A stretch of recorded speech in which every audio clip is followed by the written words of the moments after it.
Coach, what we've asked everybody, I know it was your first time in full pads, so it's probably not indicative of kind of everything you want out of these scrimmage type situations going forward, but particularly with a unit that does return a lot from last season. I know we heard Coach Allen say that he felt like the scrimmage was a lot cleaner than he thought it would be. Yeah. What did you kind of see in that, kind of in that period, and maybe what are the 2 or 3 things that you'll be looking by the time you get into kind of the next scrimmage scenario to improve on? Well, I thought for a first scrimmage, that was it was exciting to see just because the physicality was there, our ability to line up and communicate with ones, twos, and even some of our threes did a really good job. But probably the most exciting thing was the tackling. I think we had 4 total missed tackles out of the ones and twos for a total of 7 yards after contact. So, if you guys remember, go back to Ball State a year ago, we had 23 missed tackles for 168 yards after contact. So, just in the first scrimmage, I think those guys, we have more players on the field that are they're stronger and faster and bigger, all those things. But more importantly, they know what it feels like to hit a grown man in space. You know what I mean? And so they know how to bring those guys down way better than they did a year ago. I think our emphasis in tackling right now, I think is, if I can say it's cutting edge. I think we're doing some great things in finding a way to build real life scenarios on the field. Without tackling people live, we are finding ways to emulate what that's going to look like on game day. And so that was an exciting piece, and the execution was an exciting piece. It just goes to show when you tackle well and you can execute, you can do good things on defense. I think that's for first scrimmage. I like where we're at. Peegs and John Blau. Hey, Coach. As you've gotten through a week here with pads and personnel-wise, you look at your defense as a whole. What do you really like, or what are your thoughts as compared to maybe your first couple of years, or what you have to work with this season? Yeah, I think certainly the athleticism has improved year after year. You know what I mean? So I think we're more athletic, but we know that athleticism is more decisive now. It doesn't matter how fast you can run if you don't know where you're supposed to run to, or you can't anticipate. Right? For us, the way we teach defense, we spend a lot of time teaching our concepts. Then we teach situational philosophy. Third down is played different than base downs. Tight red versus high red, 2 minute when they need a field goal versus 2 minute when they need a touchdown. All those things are important. But at the end of the day, right, then we shift to offensive recognition. And our players, they just have a bigger catalog of understanding and offensive recognition, and so they're playing faster. Up front, we're a lot more physical than where we were a year ago. Again, understanding where to put your hands to be violent, to hold blocks, recognizing the bigger concept of what we're trying to get done defensively. And probably the most exciting piece is that linebacker core. I mean, they're just, they know what to do. They get people lined up. They're very physical, and they can really run. So excited about where we are from a personnel standpoint. All right, John and Kevin. You talked about being kind of cutting edge on, tackling, I guess, in the way you guys are doing things. I don't know if you don't want to give away all the secrets. I guess what are some of the tools that you're using to kind of help with this process? So what we did is in the off season, I kind of looked at what type of tackles continue to show up, and really did a in-depth evaluation of our tackling fundamentals. The one thing that we spend a lot of time on is hard shoulder tackling. Okay. And what that means is if I'm moving to my left and a ball carrier is on my left, I need to finish with a hard left shoulder tackle. All right. We want to get that left foot in the ground, left shoulder in the ground, and not to get too intricate with it, but just the understanding of if this shoulder doesn't turn, I'm way more likely to get that guy on the ground, as opposed to if I let that shoulder turn or I don't maximize that punch with a hard left shoulder, right, that those ball carriers are going to be able to roll off. And then we just found ways to emulate different types of tackles, right? Tackles in the box, right, that are a little more position specific for linebackers. So we have position specific tackles for each group that we work in individual. And then we do a ton of tackle circuits. So tackles that we know everybody else on the field is going to make, a sideline angle tackle, a force tackle where we got to set the edge and turn it back into everybody, and certainly open field tackles in space. And how we go about those things, I feel like we're just in a way better place. And it showed up in the first scrimmage. All right, Kevin, then Tom.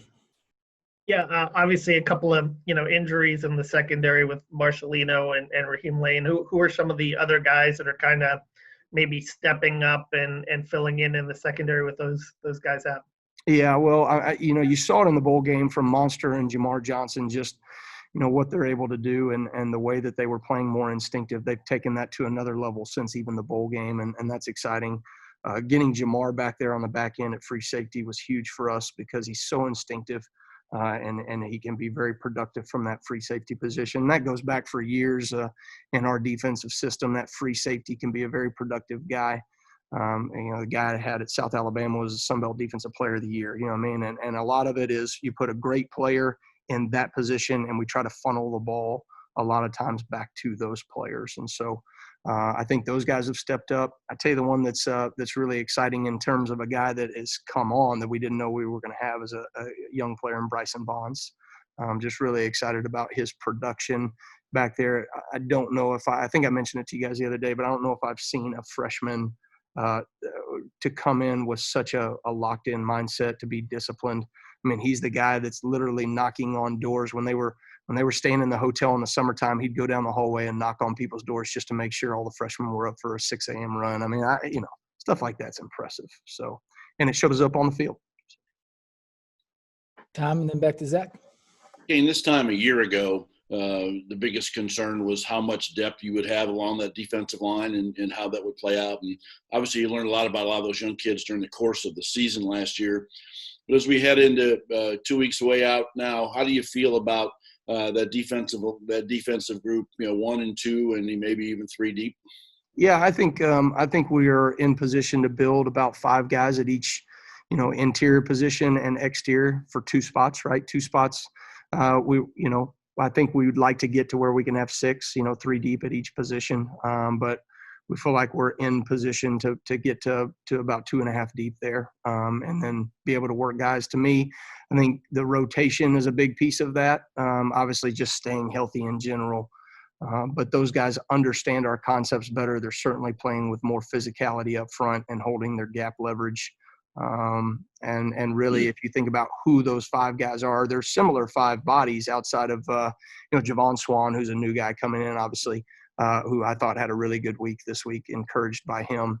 But to me, just the experience and understanding of what we're trying to get done is improved. I don't know if that answers your question. All right, Zach, then John.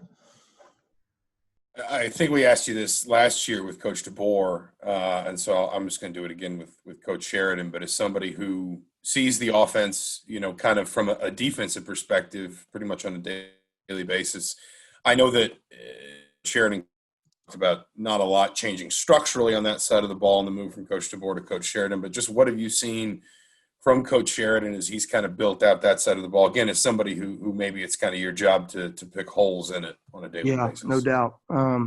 We've had some competitive back and forth. I mean, you're trying to install half the time, but then when you get into team competition, situations, I mean, I'm trying to get him a little bit. He's trying to get me. And I tell you the thing about Nick and why it was such a great hire was he already understood where we had come from, right, and what had worked last year.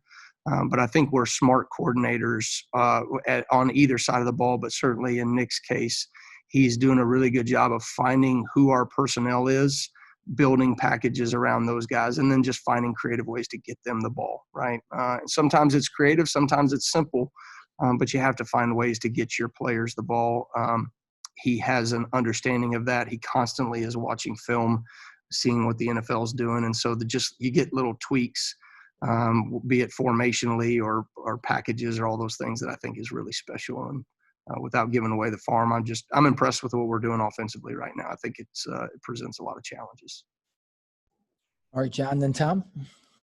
We've talked about Monster before, playing at a new level. I guess could you describe exactly what that is? Is it just in pass coverage, seeing things? Is it coming up supporting the run? What types of things are you seeing from him? Yeah, it's a good question, John. It's both, but it's the offensive recognition piece, right? So, the way we teach our defense, right, is we teach them our concepts. So he recognizes our concepts better, understands those things. certainly situational philosophy. Hey, and if it's 3rd and 5 and I protect the ball at 10 yards, right? I'm sitting at 10 yards. That's not going to do anything if they pull up and throw one at a 6-yard hitch route, right? So things like that, understanding situational defense.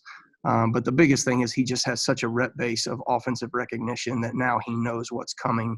And better yet, right, we can teach guys to know what's coming, right? But what is the answer off of that play, right? So early in the game, they came to this. What's next, right? And so we spend a lot of time as a defense talking about what's next. And they're just, again, I always think about this, right? There's about 8 to 10 to 15 plays in a game that determine the outcome of the game. And if we, in those 8 to 15 plays, can anticipate and react a little bit faster, right, that we can significantly influence the outcome of the game. And I think we just got more players on the field that can do that. So, but we got to execute and actually show up in about 2.5 weeks here. All right, Tom, and then we'll wrap up with Peegs. Kane, that Husky position in your defense is such a hybrid spot that you get to sort of tinker with, based on circumstances and situations all the time. Can you talk a little bit about how having Marcelino out of that mix changes what you can do on each individual package, and how Bryant and the rest can help fill that spot in different circumstances? Well, I think, I think a lot of it is you have to look at what the NFL does, you know what I mean, and a little more package oriented. We were going to do those things with Leno anyway, just because he's such a gifted rusher. And so sometimes we got to get him closer to the box. Sometimes we got to get him back there in coverage and find creative ways to do it. It just changes the bodies that's on the field in those given situations. But we're excited about a couple guys that can do some of those things in certain packages. And I don't really want to give those things away right now. So I hate to be too vague with you. But we are excited about a few guys that have stepped up in certain packages that we were going to bring in place of Leno. That being said, right, Leno is an experienced player that's very gifted athletically, and you got to move on without him. So that's certainly a body blow to some degree. All right, Peegs, last one. Yeah, Coach, I think you earlier said something real positive about Jovan Swan. Is he getting over this 3-4 to 4 down lineman issue that maybe I think you talked a little bit about last week? Yeah, I think you asked me that last week. I thought this week was a really good week for him. I was very excited about. I thought he kind of took a next step in understanding our concepts. And I will say this about him, right? You don't have that kind of production, in college, and there's a transition to scheme and what we're doing from a fundamental standpoint up front. 3-4 is very different. Obviously we have 3-4 elements, but we don't base out of a 3-4 system. And so the way we take on blocks and the way we recognize blocks, he's starting to understand that to a much higher level. And he's a smart guy. So his learning curve, from last week to this week was pretty significant in a positive manner. So excited about what he's going to be able to do for us. And I think if he continues on this trajectory, we'll be very happy with the outcome of his production.